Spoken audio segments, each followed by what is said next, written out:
Hi, everybody. Welcome back to the MPF podcast. My name is Brad Nordstrom, owner and operator of Maximum Performance and Fitness in West Fargo, North Dakota. And I am Levi Nordstrom, college student majoring in communications at NDSU. Today, we will be talking about something later on. I'm going to leave that on a cliffhanger. Whoa. No, I'm not because it's in the title of the video and the thumbnail. But we're talking about machines versus free weights. Ooh, Little that should be fun. debate, kind of a I don't hotly think it's going to be much of a debate. It's just subject. you and me. Yeah. We have a crowd here. It's a live crowd today here. Live at MPF. But we have some other stuff we're going to talk about later on. But let's start talking about the week in general. A lot of stuff happened. What happened this week? Well, here at MPF, we popped a couple tops, looks like. What do you got over there today? Orange Kiss Alani. See, I like the orange. There's only 2 options in the cooler? fridge right now. Oh, well, I'll get some more. I'm going to have myself a Watermelon Joy Burst, which is not my favorite. But they're most other people's not favorite as well, so I usually drink the ones that are least popular. So no, it's a great week. Had some new clients coming in training this week, so that was always fun, and athletes kicked some butt. Had a great week of working out. We're coming on to our last week of the Melt for Charity Challenge. Whoa, who's in first place? That's right. I did some measuring today with some guys that are going to be out of town for some trips for next week, but otherwise next Wednesday, Thursday are our final measurements, and we'll see who wins the money that gets donated on Giving Hearts Day. Exciting news for MPF this week. News, yeah. How about you? What shook down at NDSU? Not a ton of crazy stuff, I don't think. It was a pretty normal week. Just had my basic classes for the first time this semester. I've had every class this week. Wow. Nothing got canceled this time around. All the professors showed up. And I had my first presentation. How'd that go? What was it? It was just about a skill that I have, and I was talking about teamwork and group communication. That was what I talked about, because you have to come up with an example and why it would be important. Teamwork's obviously important for everybody. You have to have teamwork and good communication groups, because when you have group projects for school, and also when you're working with other coworkers and stuff, you have to work together to get the task done. And so, do you get nervous when you're presenting in front of a big crowd, or no? Oh yeah. Are you sweating? No. So you got to put a little extra deodorant on? It's just something that everybody has to deal with. Everybody gets nervous. To be honest, I'm really nervous. And then once I stand up to go in front of the class, I don't really get nervous anymore. It's just kind of like thinking about what I'm about to say. And then I'm kind of in the moment and I figure it out. Yeah, it's nothing I haven't done before, so it's not that big of a deal. Setting. Yeah, it's not the first time in college technically, because I've presented as a group, but I haven't necessarily went up alone, so something different.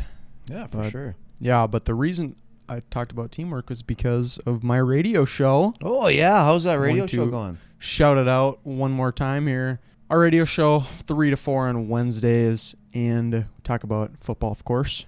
Now we're going to be transitioning into more so other sports because of the football season wrapping up with the Pro Bowl this weekend. Oh, boy. So excited to watch it. And then Super Bowl the week after. What's the name of the radio show? 3 and Out, of course. 3 and Out, that's right. And that's on the NDSU campus radio? Yeah, I'll have it in the description for everybody to watch. 3 to 4, it's your only chance to catch us. Yeah, so I was going to say it's not recorded. Can't watch it afterwards, but... So here's my question is, are you guys taking live call-ins yet? I want to call in. I wish. And I know there's a number of others who would love to call in. I just don't believe it works, because we have an issue with the automation playing music right now. I don't know if it can quite even handle a phone. It's been hectic. They've had to fix it 3 or 4 times this year. Oh, really? It's just like an automation thing that they have on one of the screens, and when we get there, sometimes there's just no music on the automation. It's weird, but hopefully it gets fixed. So here's a question. Do you enjoy the podcast more or the live talk? So are you talking about the podcast? This podcast? Yeah, well, this podcast or any of your podcasts, we're recording them, and we say we're live, but we're not live, okay?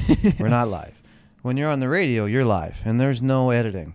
Would you enjoy that better or the same? I mean, is there anything that's kind of fun about it or not so fun? Obviously, when it comes to the podcast part, I can cut out any stutters, any anything like that. I like that part of it, but I also enjoy the live because it kind of forces you to, think on the go and use creativity instead of, pausing for 10 seconds. You can't really do that. So it kind of forces you to learn on the go in a way. I do. I like that. I like to listen to you guys. 12 seconds later. See, that part there we're going to cut out. No, but it's fun to listen to you guys when you're live to hear how you transition with each other too. It helps with improv. Improv. Yeah, Yeah. that was probably a word I was looking for earlier. Let's just quickly talk about some sports going on before we get into fitness. We don't have a ton to talk about today. It's not going to be 50 minutes of fitness necessarily, but let's talk about sports quickly. Are you surprised? The Seahawks and the Patriots are back in the Super Bowl 10 years later. Yeah, I would say I'm surprised. If you would have told me at the beginning of the year it would have been the Seahawks and the Patriots, I'd have laughed in your face. I definitely knew it was not going to be the Vikings. Yep. So that was out for sure. So then there's I don't even 31 know. other teams in Did you contention. Did you pick two teams before the start of the season that you thought would be in the Super Bowl? Not before the season, but I picked for in the playoffs or official. Yeah. I picked the Rams and the Bills, and that didn't work out. I think the Bills, that was an easy pick that you would assume that they would make it. I think everybody would have thought, all right, it's going to be the Chiefs again or the Bills or the Ravens. Probably one of those three. Yeah. And then on the NFC, you probably were figuring, all right, it's going to be the Eagles, the Rams. I'm not even sure what other team. Definitely not the Vikings. The Packers probably. They started out hot. And then people get hurt and things change from there. But, yeah, I would have never thought that. And the funny thing is that Super Bowl, what was it, 10 years ago? Yep. So that was when my wife and I were in Hawaii the first time. We were in Maui during the Seahawks and the Patriots Super Bowl. Just want to announce here on the radio show, I did say it. I'm going to say it here now. My prediction is gets to the 1 yard line, and Kenneth Walker's going to run it in, and the Seahawks are going to beat the Patriots in the Super Bowl. So you don't think it's going to be a pass this time? What goes around comes around, and they are going to learn from their mistake and run the ball. You don't think Marshawn Lynch is going to suit up? He could. He could potentially suit up. And then take the fake and... Well, I mean, Charbonnet, their backup running back, got injured out for the year. Got an open spot for Marshawn to join the squad. That's right. I totally remember that. It's a tough one to predict because the Patriots are really good in the second half. They've had an absolute cakewalk to the Super Bowl. True. They've had a super easy schedule. Don't really know how they're going to handle the Seahawks because the Seahawks are their offense is just chaos in a way. They're unbelievable because they had such a good run game, and JSN, the receiver, was the best receiver in the NFL. Maybe second to Puka, but they're 1 and 2. And Cooper Kupp still churning away. Yeah, he's a gamer. He's just a tough nut. It should be a really good game, though. I mean, I'd like to. I don't know. I hate to even say I'd like to see the Seahawks win, but the only reason I want to see them win is the two Bison boys that are starting side by side to get a Super Bowl ring. I think that's super cool. Mm-hmm. And how cool is that you're starting with your college teammate right beside you? Mm-hmm. Yeah, I don't know. I think that is super cool, and I'd like to see those guys get a ring, and then the Seahawks could go sit on the bench the rest of their career because I could care less if they win another one. I want to see Sam Darnold win one just to because really rub that would the be salt in the wound for the Vikings. Hilarious. To be fair, he has been in the Super Bowl before with the 49ers 2 years ago, and I just completely forgot about that part. So he's technically been there. He didn't play, obviously, but he is now the first quarterback in his draft class to make the Super Bowl. Josh Allen and Lamar Jackson are in that draft class. It's a heck of a draft class, isn't it? Crazy. Enough sports talk. That's kind of fun, though. We'll save it for the radio. I kind of want to be on that radio. Let's get into fitness. Starting with a little mini segment. One question here. Something I was curious about. How important is genetics when it comes to lifting compared to effort? Oh, man. That's That's kind of an interesting question because definitely genetics does play a factor, but I would have to think that your effort outweighs genetics, so to speak. So, for example, I mean, obviously, if you had two people side by side, and one guy has got the genetics and he just kind of just goes ho hums through his workout, and another guy that doesn't have the genetics, but he's got the effort and got the heart and works his butt off, they're probably going to be evened out. Yeah. Until you can get the guy that's got the higher genetic scheme to really mentally lock in and get after it, then he'll shine. I just want to say, I know you mentioned when it comes to like sports, kind of bringing it back in a way, you want to get those guys that are like, they might be some troublemakers off the field, but they've got the talent and you can tell. Yeah. And it's all about unlocking that talent because it'll win out if they try, basically. I think that's the challenge that some of these coaches have. Like whether it's in the fitness world or whether it's in the college scene or NFL scene, you've got guys that are going to come in. You're trying to almost mix and match the talent that maybe you've got to pull out of there with just the kids with grit and heart. And I think back to when I was at NDSU in men's basketball, there was one guy in particular that had all the talent in the world. I mean, he was freaking talented, but yet you just struggled to pull out that talent out of him. And when he showed it, it was flashes. It was like, holy crap. I mean, this could be an NBA guy. And then the rest of the team was made up of just guys that just had that grit. They worked their butt off. They were never going to quit. And you blended them together, and they were a freaking powerhouse type team.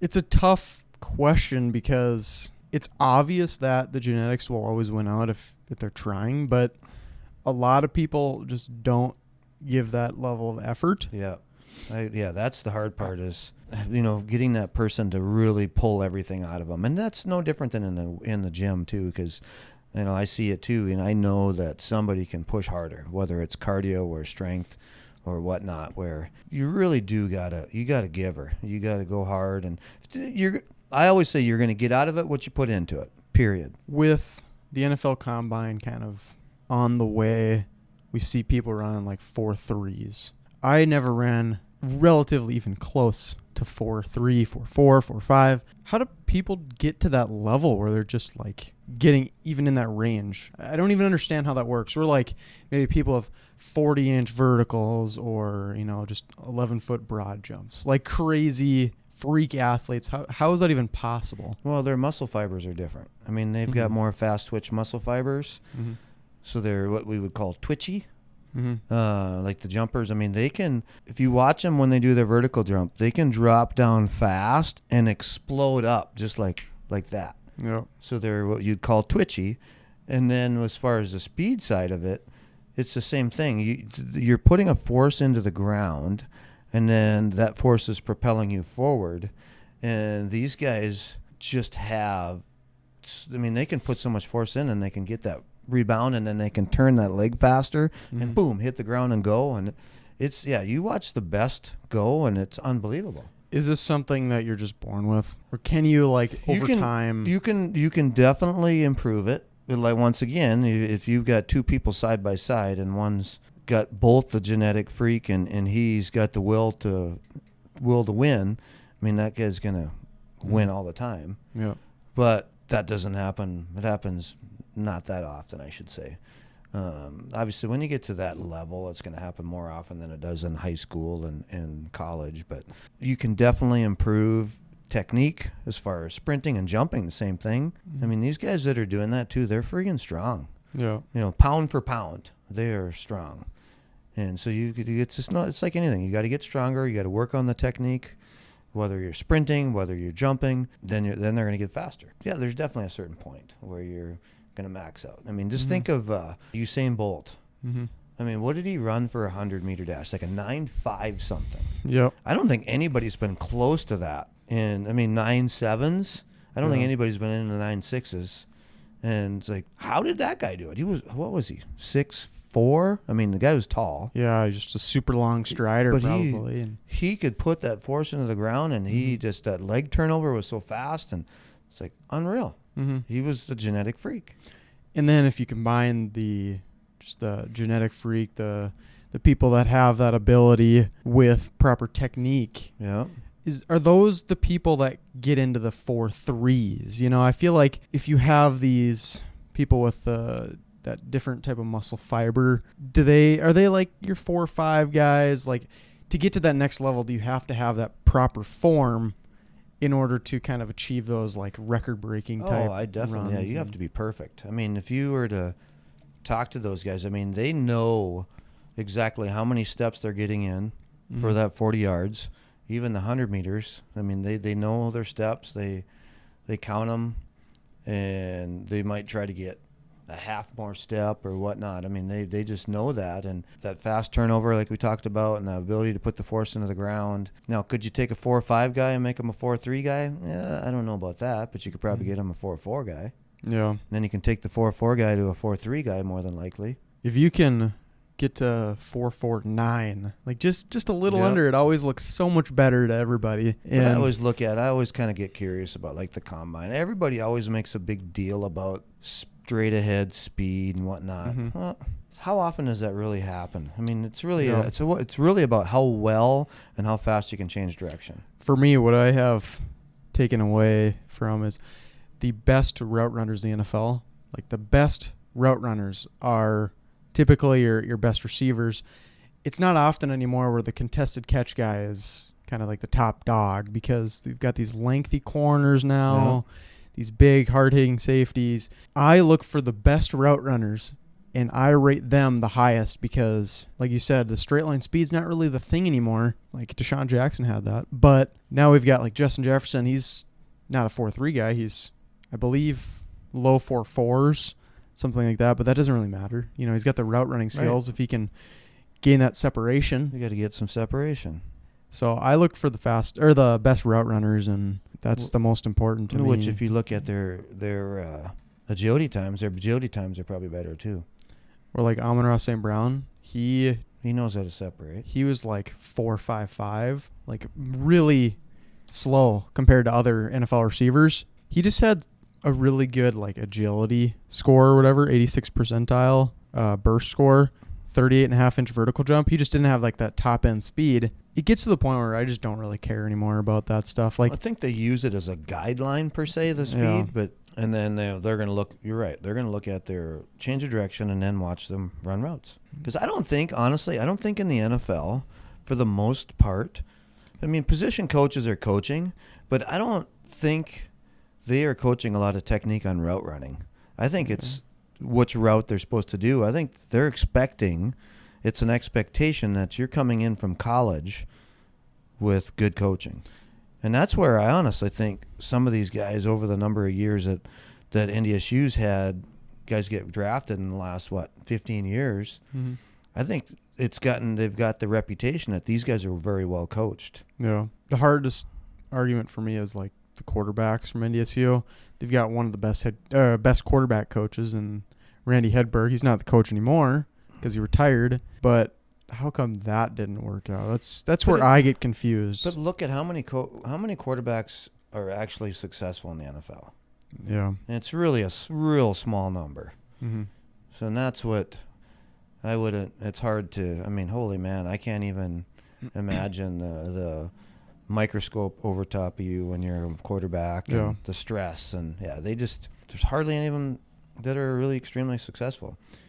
We got Jalen Hurts, who won the Super Bowl last year, and people are already calling for him to be. It's like, to slow down for a second. This guy won a Super Bowl for you the year before, and the NFL is just so complicated. And just the last note I have before we get into our main topic is like going back to the 40-yard dash. I think of these people are running without their pads on. Like, what is it going to be like with their pads, their helmet? Like, that's what they should do. What I like to focus on is what their highest speed was, like their mile per hour on the field. Yeah. Because that is a huge thing. There's players that you would never expect to get over 20 miles an hour because of their 40-yard dash time that can get to it. I mean, there's even quarterbacks that can do it. It's different when you have pads on. And there's these receivers that are like 160 pounds that are running 4.3s. And you put the pads on them, and they're not anymore. That's double their weight. Yeah, maybe that's what they should start doing. All the stuff was done with their pads on. I think that would be interesting. That changes that game a lot. It's kind of turned into a big sideshow anyway. It's a big whatever. I mean, they still use it, but I don't think it's like as much as it used to be. Now into our true fitness topic this week. Free weights versus machines. It's going to be very interesting. I feel like both are useful in their own right, but we've got to compare them. Okay? Yeah. In life, comparison is the best thing to do. Yep. But there are going to be kind of a few ways we compare and contrast each of them, and we'll use some examples, of course, of types of workouts to kind of get people picturing, you know, what type of machine workouts we're referring to or free weight workouts. But let's just start by talking about in general, like mechanical tension, like tension when it comes to machines compared to free weights, because it's better to target a specific muscle group with a machine because it's like a fixed pattern, a fixed path. And I just feel like it's easier to get that tension because let's just say, for example, you're doing like a reverse grip pull down. Mm-hmm. You've got the cable. It's a fixed path. You can go slower. I feel like with the free weights, it's kind of hard to keep it in place. You know, it might be a heavier weight and you might be kind of struggling. How important is like mechanical tension when you're comparing these? Well, here's the one thing that you already mentioned about that to me is the big negative for machines is the fixed path, because nothing in life is a fixed path. Yep. And that's how when I'm training somebody, we're training. I want more of a functional type movement. Now, when we brought up the reverse grip pull down, that cable, I don't think that's not truly a fixed path because you can move it front and back as you're doing that pull down. So it'd be more like, and I don't know if they have these at NDSU, and I haven't used them for years, but I know they've got some of those pull down machines that have more of a fixed path, that they're not hooked up to a cable. And so that's the downfall to me on a machine is the fixed path. Now, I mean, I know we're going to get into it, but with that being said, machines are kind of fun once in a while to train on. I mean, I haven't trained on a machine in I have no idea how many years. So I'll be going on vacation in a couple weeks. I want to go in their weight room, and if they have machines, I'm going to kind of play with them a little bit just to see how they feel. With machines, I feel like it's a lot easier to find your failure point in a way. It's a lot easier to push yourself because you might feel a little bit more comfortable under a machine compared to like a free weight, you know, especially I think to like dumbbell bench. Yeah. That one kind of freaks me out a little bit. Like it's kind of hard to go full weight because if you kind of mess it up, it's kind of hard to like throw it off to the side. It's just awkward in a way. Or squats. People don't like to fail back squats because you're falling so if you down. plop on a leg press machine. And I just feel like it's a little bit more comfortable to push yourself. I would agree. I think that's definitely a selling point of machines. You've got that safety net, so to speak. If you fail on a chest press machine, you just bring it all the way back and it racks. You just walk out. Fail on a barbell bench and nobody's around, you're struggling to try to get out of it. Same thing like you brought up dumbbells. Well, if you lose them out to the side, next thing you know, your shoulder's jacked or whatnot, where you don't have to necessarily worry about that on machines. Squats, you know, you hopefully you set up your safety pins, but there's safety catches on a leg press too. Yeah, I mean the thing could crush you, but you set your pin on that as well, and then if you don't get it, you can set it there and still get out of it. So I would agree that for the most part, the majority of the population feel more comfortable on a machine because of the safety aspect. I got to ask before I forget, when you're talking about the leg press, have you seen anybody mess up their knee from the leg press? Not. Oh, man, I haven't been around a leg press in so many years. Yeah. I mean, it wouldn't shock me, but people go way too friggin' heavy on it. There is a leg press machine at NDSU. There was at Davies, and there was at Discovery.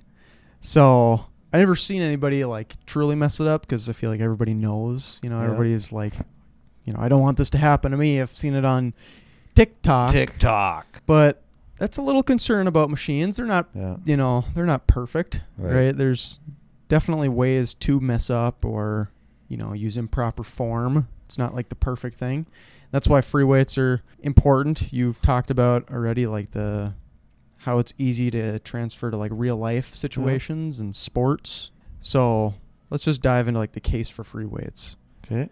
Why it's better than machines. Okay. So we're going to start with, instead of that fixed path for the machines, the free weights allow you to work multiple muscle groups. I feel like that can be a bonus, can be a negative thing in a way. Well, like if, let's say you're squatting. Yep.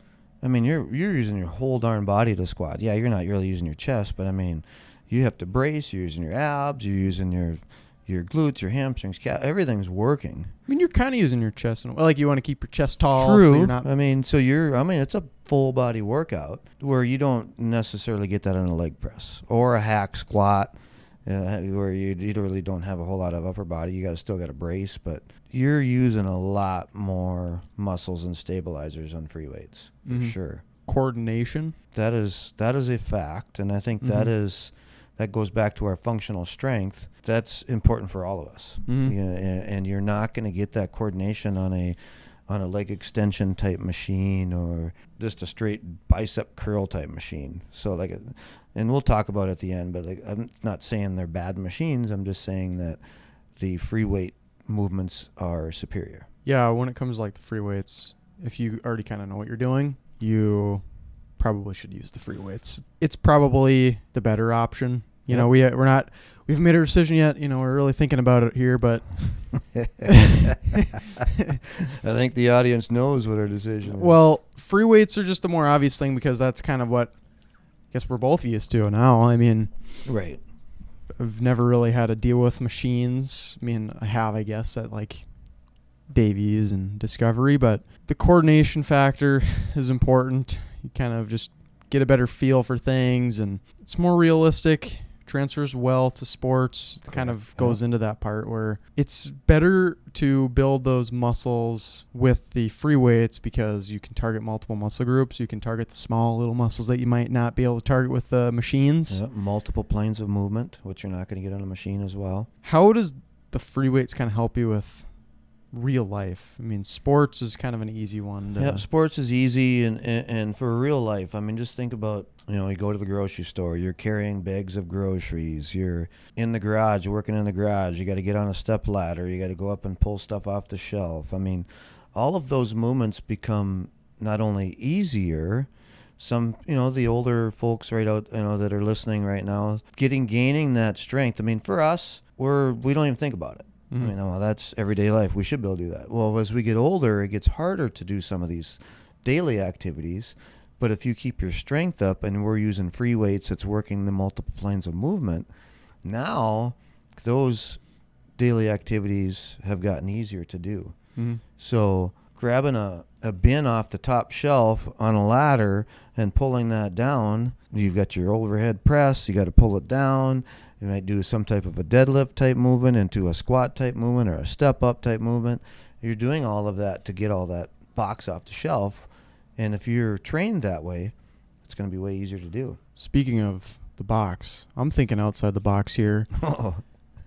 Does it almost help with, let's just say you're walking in the wintertime, you have an issue with ice. A lot of older people slipping on the ice. For sure. It's a big problem. Does lifting with these free weights, you're strengthening these smaller muscles, does this almost help you kind of balance? Absolutely. It helps you with balance. It helps to catch yourself. That's probably the big thing. You're probably still going to slip, but you'll have that strength to catch yourself.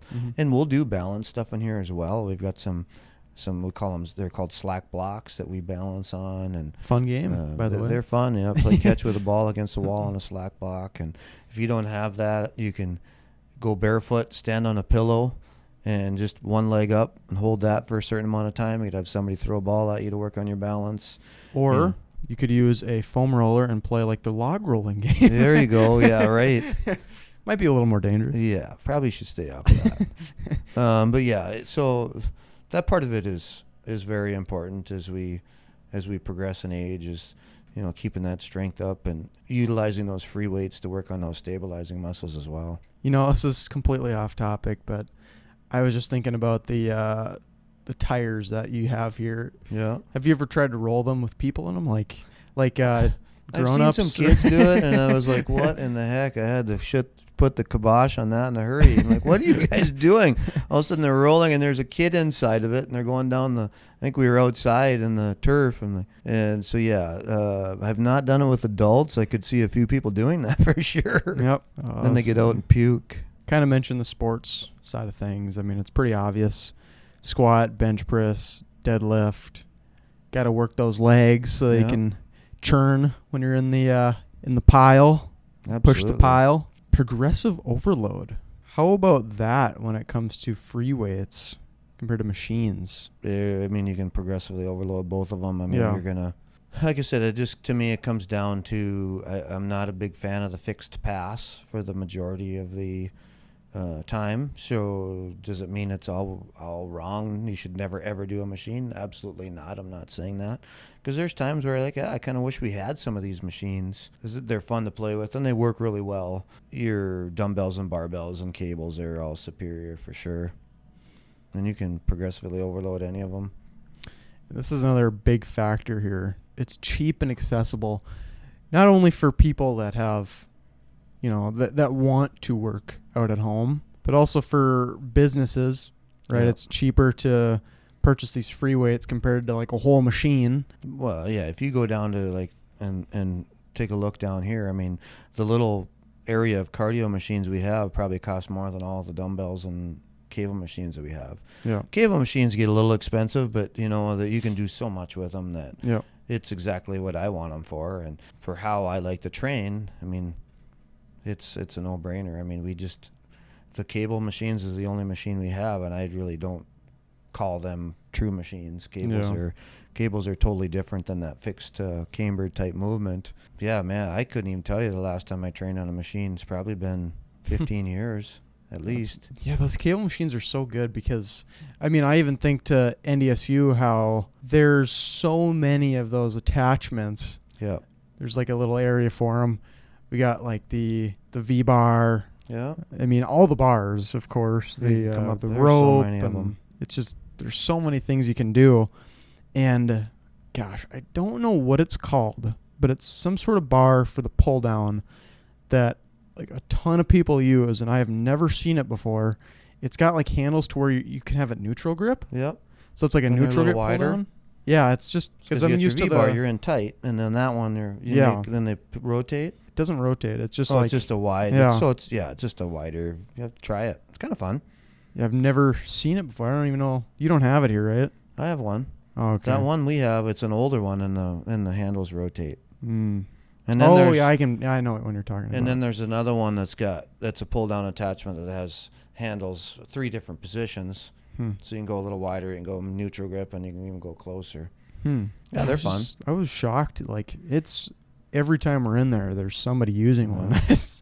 I never knew that was really a thing. Probably feels better on the wrists when you have them in a neutral, and then instead of forward in the same type of position. Does that make it kind of easier to push heavier weight in a way? I think it'd be easier to pull heavier just because it's probably a little more mechanically advantaged. It's like if you're going to do a pull-up, a neutral grip, hands facing in, you can do more than you can regular palms forward and reverse. Now, with that being said, if you've been doing reverse grip pull-down or pull-ups or whatnot for the last 5 years, you could probably do more weight that way. But for somebody generally starting out, they're going to be stronger neutral grip, hands in. Is it because you build coordination? Yeah, it's just muscle memory for sure. Overall, free weights often demand more total body engagement. It's easier to work those smaller muscles. However, it can be easier to cheat. Yeah. We never really talked about that. That's a good point. Bouncing the bar off your chest on the bench press, or you can't bounce well, I mean, you could, I suppose, get some leverage and use your back to get a chest press up, but yeah, you're not bouncing the bar off your chest with a machine. Or same thing with dumbbells, or you're doing your bicep curls and you're starting to swing your weights up, and you're on a cable machine bicep curl. You're not going to be able to do that, so you're isolating that a little more. So yeah, that's definitely one of the downfalls where you've got to work on education with the client, that you got to control that weight. Now, the machines. We have reached the new age. A new age. Machines, definitely more of a new thing nowadays. Of course, free weights are still easily the most popular, but machines are... Free weights will never die. Yeah, the machines are gonna come and go. They're going to always be there making for their way. sure. Yeah. But they're always, and they're probably, honestly, probably always going to get better. I mean, technology only gets better. We'll start with just the fixed movement path, positive and a negative, to be honest, because there are certain ways that can be a good thing, kind of help avoid some injury risk. Sure. Possibly. Also kind of helps, like we said, avoid that cheating. But how can a fixed movement path be almost better in any way that I haven't already mentioned, I guess? How can it be better, you said? I mean, compared to having your free reign, is there any way that you can see an advantage yourself? Well, I definitely, for sure there's an advantage with it just because of the isolation part of it. I mean, the bodybuilders are going to use a lot of machines. As they feel like they can isolate your bicep curl. When you're on that preacher bench and doing that curl, you don't have a way to cheat per se. There's always a way to cheat, but for the most part, it's going to be harder to cheat there. Same thing with your pec type machines and hamstrings and leg extensions. That fixed path will... I can't remember the damn question now. Just fixed movement path. Oh, yeah. You're going to be able to isolate that muscle more. I mean, and that's going to be, like I said, mainly your aesthetic people looking for doing that. So that's your positive aspect of it, for sure. We've already kind of discussed this. It's easier to push to failure. Yep. People feel just that more makes comfortable. Sense. That's more of a confidence thing, safety. And it's more so when you're alone. I feel like if you're with somebody else, it's easier to, especially you don't have a gym bro or something. Yeah. Your gym bro's sick and you need to work out a little bit on your own. You go through some of the machines. Yeah, I could see that. Potentially lower injury risk. The only thing I see, I would say you're probably right, potentially lower injury risk, but I think you're at a higher risk for overuse type injuries, maybe some imbalance type injuries with machines. That's where I would say you're going to be a little bit higher risk for them, just because of that fixed movement. Unless you're doing it once, if you're just doing them every so often, that's not gonna happen. But if that's the only thing you're training on, I totally could see that. We have beginner friendly. I mean, true. Like I said earlier, it's probably easier for beginners if they're just starting out. You kind of have that extra safety with the machines compared to the free weights. Easier to use. That's about it. Yep. Nothing too crazy there. And then just some examples for both before I get into my one little point here. For the free weights, we got barbell squats, dumbbell squats, bench press, deadlifts, overhead press, rows, stuff like that. Machines, leg press, chest press, seated row, and then kind of the lat pull down, but they've got some fixed position type pull down machines. Depends, I suppose. The one point that I have for the machines is talked about lower injury risk. Now I think of physical therapy. Where after ACL surgery, you're trying to wake up that quad. Yeah. The quad's asleep. Sometimes the machine's easier to kind of wake up the quad, because if you find something like a leg press that forces your quad to wake up without kind of cheating, or because squats, you can there's ways you can avoid having to fully use your quad. Oh, well, you're going to shift to one side and favor that other leg. Yeah, for sure. So I think when I had to use the leg press machine to do single leg press. So that's kind of my thought, where PT, it's probably... Well, but then you started with that, right? And that was not that long, and then you progressed to... Goblet squats. Goblet squats. Well, that friggin' you were doing that at 2 weeks, and I was like, holy, look at him go. Yeah. And I got videos of that one. I was impressed. That was kind of my thought, where that's where isolation is a good thing. You just got to isolate a certain muscle to wake it up after surgery, stuff like that. But overall, I think we can kind of say that free weights are definitely the better option. Don't want to speak for you, though. I mean, did you change your mind? No, I haven't changed my mind at all. We're going to stay with the free weights. There are some machines. Like I said, I'm not totally against them. I just think that for what I do and how I do what I do, it doesn't financially makes zero sense to have machines, because if you go down there and take a look around, everything is set up in threes just because of how we train. So I need multiples of a lot of machines, and to have 3 leg curl machines would not make any sense for one thing that'll only be able to happen on that one machine. So there's some fun ones out there. I mean, yeah, wouldn't mind having a belt squat type machine. I think that'd be kind of fun to have. A hack squat. I mean, there's some stuff out there that I'd love to have, but it just doesn't make sense. I mean, yeah, definitely free weights all the way. It's just more functional, more for what we do. And yeah, it's like I said, it's fun to jump on a machine once in a while, but I wouldn't want to train on it very long term. Yeah, there's more advantages for the free weights. Yep, for sure. And you mentioned like the leg curl machine. I think to how you use like the stability ball, the leg curls, it's like there's alternatives that are definitely smarter for gyms.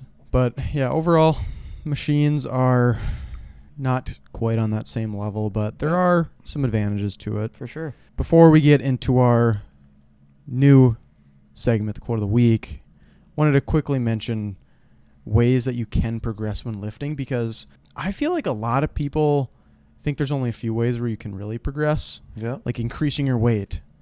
But increasing reps is extremely important.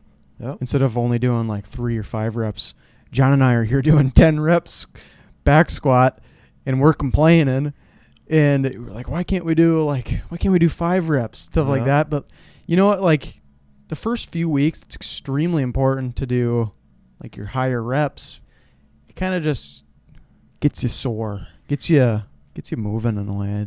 Well, and I think that, I mean, I might train a little different. It all depends on the individual too. I mean, I think that if you're not that skilled yet, and I know that, well, we're not going to go very heavy, then I probably will keep the reps up to work on that movement pattern, getting the movement pattern figured out. And then from there, we'll probably bump the reps down. But I like to do some waves here and there, like do a 9-7-5 and then throw a set of 10 at the end. Today I actually did sets of 12 on the barbell bench, and I hadn't done that in months. And it just smoked me, and you're like, it's humbling, because it's like, well, I can't go very heavy. So yeah, it's nice to definitely, especially if somebody is used to training low reps all the time, to throw those heavy reps in there. It just kind of shocks the system too. Yeah, those are the two obvious ones: the weight, the reps, increasing sets. Absolutely, add another set. That makes it not only increases the volume, but kind of messes with your head a little bit too. Yeah, people are used to like 2-3 sets. 4th set, sucks. Yeah, exactly. But you got to fight through it. Embrace the suck. And then, like you said, this kind of goes with the reps, and improving the form and the range of motion, making sure you get full extension, just kind of forces the muscle to grow. Yeah. I mean, you look at the strongest people, watch them. I mean, they got perfect form. Perfect form on bench press, perfect form on squats and whatnot, and deadlift. I mean, you think that just getting onto that bar and just gritting through it, and that's not it. You gotta have the right movement. That little inch here or there in the movement pattern makes a huge difference. One of my favorites now, slowing down the tempo. Yep. I've had to remind time under tension. I've had to remind John a few times, like especially when it comes to like honestly doing the ab workouts, like something different. Obviously, I think to like slowing down for your bench, your pull downs, controlling and stuff. That eccentric movement. Yeah. But I think to slowing down on the ab workouts, because a lot of people try to go fast because it burns. And I've enjoyed that, and I feel like that's definitely helped me. And decreasing rest time. Well, the rest time you can do both. I think I meant to put increase rest time, I guess. But yeah, increase, decrease. But if you increase your rest time, and you should be able to go heavier. Yeah. So it all depends on where you're at there. You can definitely decrease your rest time. You won't be able to go as heavy, but you're going to, increase the intensity. By just doing that too. So you kind of play with both of them. Yeah. Adding training days, obvious. Yeah. And then find someone to lift that pushes you. Find a gym bro. John, he's been taking like all sorts of stuff. Oh, jeez. Over the counter. Okay, good. I was glad making sure he didn't get behind the counter. He's starting to get stronger. Yeah. I always have to one-up him. I can't. Yeah, you have to. It's just like a mental thing. So then you got a good training partner. Absolutely cannot let him pass me. So for me, I can't let him pass me, but for him, he wants to catch me. So it's works out perfect. It's a good And that's kind of mix. Like, for me in the cardio, trying to catch up with my gym bros, 10 to 15 years older than them. And I'm like, I got to keep up with them. And then we get over to the weight side, and then I'm like, they're trying to catch me. Like, Yep. See, good luck. I'll admit to John, the one thing he's got me on right now is squats because I'm 2 years behind. Yeah, you're a couple. Yeah, right. You had a couple slow years there. I got to wake up the legs again. Yeah. But after all that talk, let's talk about the quote of the week, of course, to finish up the podcast. I enjoyed this last week, so I want to keep it going. Nice. Train for the life you want, not just the body you want. I think that's a great quote because, the majority of the people go to the gym to get a better body per se. Mm-hmm. But if you train for the life you want, you're probably going to get the body you want. Yeah. And that's a great quote. And did you make that up yourself or no? Where'd you I find think it? I did, actually. This might be the one I actually I think the last one I did not, but this one I did. I like it. I just think to when we talked about like social media, the aesthetics are just so important to people nowadays. But the functional fitness is just a smarter way to train. Yep. You avoid maybe getting burnt out, Yep. trying to chase others. You avoid the injuries that you might cause by pushing yourself. I'm only going to do arms for this week, But if you train for the life you want, I'm assuming most of these people are also going to want to do lower body. You want to still be able to walk when you're 65, 70. You want to get off the floor, get up off the floor. So, to me, training for the life you want overall is going to just increase your overall health for your whole body instead of maybe just your upper body or, Absolutely. stuff Love like it. that. Any other notes before we wrap up this week's podcast? No, Episode that 16. was fun. 16 already? Yeah. Holy crap. 16 weeks of doing this. Obviously, I'm not a huge machine guy, and it's the dumbbells and the cables and the barbells are the way to go. Mm-hmm. Just because of the functionality of it, because of our life that we live, it more translates best to what we do in life. So yeah, if you've not tried free weights, find somebody to help you out. Find somebody to show you the ropes. Get yourself a gym bro and get after it. With that being said, subscribe, of course, to the MPF. MPF. I was thinking about the NBA there. I thought you were going to say it's to infinity and beyond. Subscribe to the MPF podcast. Here to give you guys good fitness advice every Sunday. Make sure you like this video if you enjoyed and put a comment below of any questions you have. And we will see you guys for MPF 17.